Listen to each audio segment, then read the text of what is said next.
Hello, all. Welcome back. Another fantastic episode of Good Morning You. I'm Brittany, your host. Thanks for being here. So, I'm a morning person, wasn't always, but I love starting out my day listening to something uplifting and positive. So, I hope I can be that voice for you early in the morning. But whenever you're listening, you're taking the time for you, and that's all that counts. So, starting out, I'll be putting out an episode a week with journal prompts. Last week, we finished with what do I want to keep and what do I want to mourn? So I'll speak for myself, but I wrote down that I am a fun loving, quirky, ambitious, hardworking gal. I'm down for any adventure and have learned to selfishly take the time for myself. And I'm learning what's draining my energy, what's filling up my cup. And I've cut a lot of cords. And as things come back to me, I can feel if it's depleting my energy. So, learning to take the pause and realize if something or someone is in my best interest. I'm a healer and a feeler. I'm a yoga instructor. So, I'll toot my own horn for a second and say, people gravitate towards me because I am my authentic self. And when you are your authentic self, people feel that they can be themselves around you. So, try it on. Be yourself. But like everything in life, there is good and bad with that. I'm trying to learn to channel the light and block the dark, but it's all a life lesson, right? We learn with time and experience because unfortunately, not everyone has the best intentions out there or the best intentions for us. But personally, I'll be able to learn, and you can too, by coming back into alignment with what do you stand for and who you are, which that makes the perfect segue for today's episode, which is this thing on autopilot? Yes, I'm talking about you, your vessel, your body. Are you on autopilot?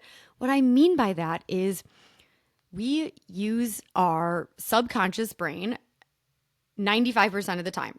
So you drive to work every day, you eat the same things, you walk the same paths, meet the same people, you see where this is going.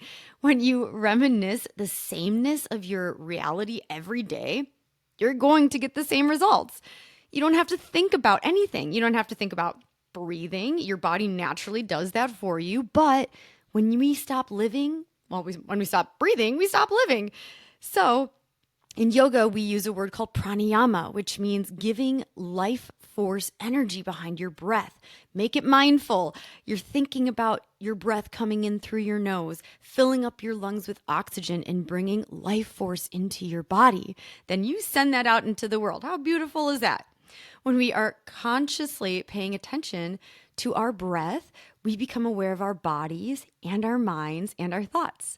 We are constantly on the go from the time we wake up in the morning to the time we rest our heads on our pillow in the evening, reset those alarms.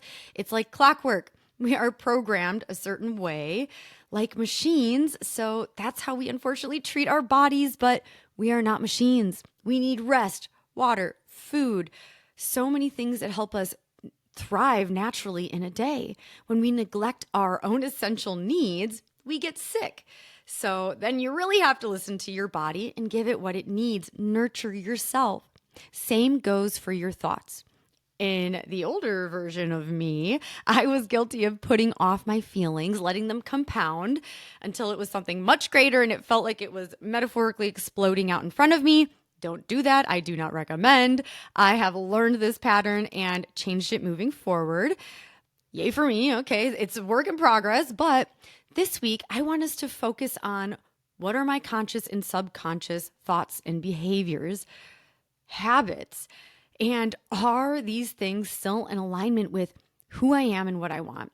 Not pausing to check in with the latest and greatest version of yourself. And we don't think about it sometimes to say, is this still serving me? If you're sitting there thinking, I don't know if I'm doing these things subconsciously. Well, I'm not going to lie. I didn't know I was doing certain things, but guess what? The first way to realize things is acknowledgement. Acknowledge the pattern or the behavior.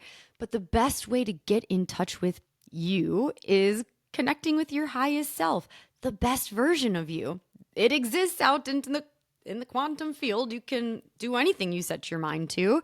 But I do this by journaling, meditating, literally calling on to me. Hello, Brittany, are you out there? Best version of me. What would Brittany do in this moment? And so you can take that when you are challenged with a certain destination, what you want in your life, you can channel yourself and think, what would you do? We go to outside people for advice, but I promise you, you have all the answers. Once you sit down with yourself and get quiet, all the answers you seek will begin to rise from the back of your mind. Most people don't choose to activate their higher selves or live in true alignment because it's not comfortable. It's discomfort.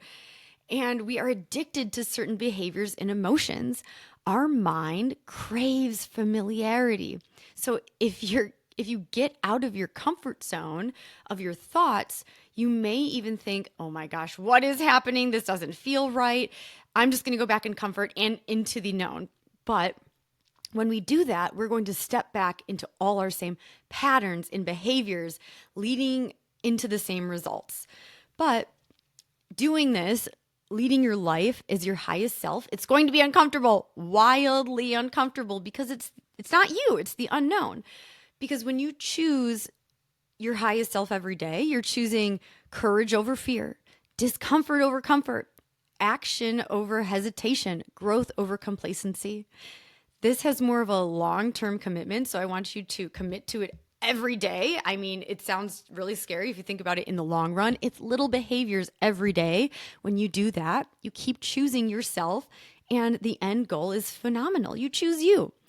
This is, it's not, being complacent is fun because you don't have to think about doing anything. You're already programmed. It's like being a bot. You're walking around in this world.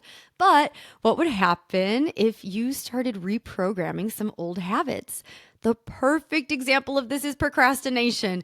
I'll do it tomorrow. Then all of a sudden, it's a week later, a year later, and you look back in your journal and you're like, oopsies, it's a whole year later, and I still haven't accomplished any of these goals, big or small.